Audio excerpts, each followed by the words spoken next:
धर्म परिवर्तन से क्या हिंदुस्तान के सॉवरेनिटी पर कोई खतरा है, हम ये प्रश्न करना चाहते हैं। जहाँ जिसको मन, चूँकि ये तो धर्मनिरपेक्ष राज्य है, देश है, यहाँ अपने मन के अनुसार धर्म पालन करना, धर्म प्रचार करना, ये सब स्वतंत्रता है। तो वैसी परिस्थिति में कौन कहाँ जा रहे हैं, ये कोई समस्या का विषय मेरे समझ से नहीं है। इसका मतलब है ना कि जिस घर में हम हैं, अगर घर में मान मर्यादा इज्जत नहीं है और कहीं दूसरे जगह मान मर्यादा इज्जत मिल रही है, तो स्वाभाविक लोग जा रहे हैं। इसलिए जिस घर में हम हैं उस घर के मालिक को समझना चाहिए कि आखिर क्यों जा रहे हैं। ये उनकी नादानी है या उनकी कमजोरी है कि घर से बाहर कर रहे हैं। कहा गया कि रहमन असुआ नैन ढरी ये दुख प्रकट करे, जाहि निकारो गेह थे कसन भेद कही, कहा जाता है। तो उसी प्रकार से यहाँ कर रहे हैं कि क्यों आखिर छोड़ के जा रहे हैं, हमको सोचना चाहिए।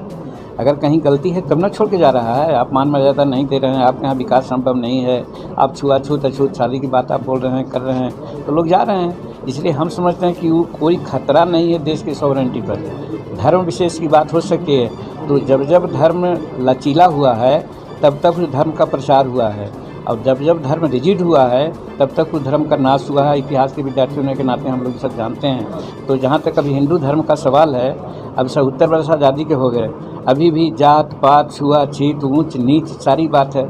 अब बिहार का चीफ मिनिस्टर कोई मंदिर में जाता है और मंदिर ढोवाता है, तो आखिर क्या है भाई? ऐसा वो मंदिर है, उस मंदिर में अगर जाना जाता तो वो आदमी जाता भी नहीं, वहाँ पर पेशाब करने के लिए भी नहीं जाता। लेकिन जब ऐसा कर रहा है लोग, तो आखिर क्या कर लोग सोचेगा।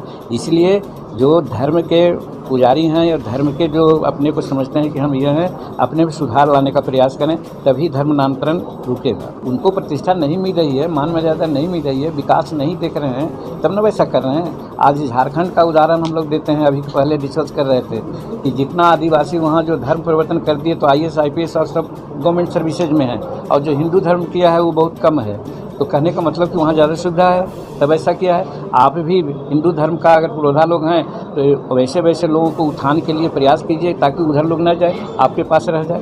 तो कमी तो यहाँ है, सुधारना चाहिए। सिर्फ कहने से नहीं हुआ कि धर्मांतर करना बड़ी ख़राब बात हो रही है। इसलिए हम यही समझते हैं कि वही जाहि निकारो गेह थे कसन भेद कही। आप घर से निकाल दीजिएगा, बेइज्जत कर दीजिएगा, तो हम आपकी बात तो कभी करेंगे दूसरे जगह कि हाँ आपने ऐसा किया है। कहीं कहीं वैसा केस हो सकता है, ऐसा केस हो सकता है, लेकिन बाय एंड लार्ज सब लोग दूसरे जगह जा रहे हैं तो अपना विकास के लिए जा रहे हैं कि हमको वहाँ विकास होगा। और उसका उदाहरण आपको हम बतला दिया झारखंड में। आज शेड्यूल कास्ट को अगर देख लीजिए कि 14% आरक्षण है, उसके बावजूद भी IAS IPS में कितने लोग हैं, अभी भी बहुत जगह खाली है। तो इसलिए कि उनकी ऊंची पढ़ाई नहीं हो पा रही है। कॉमन स्कूलिंग सिस्टम की बात अम्बेडकर साहब ने कहा था।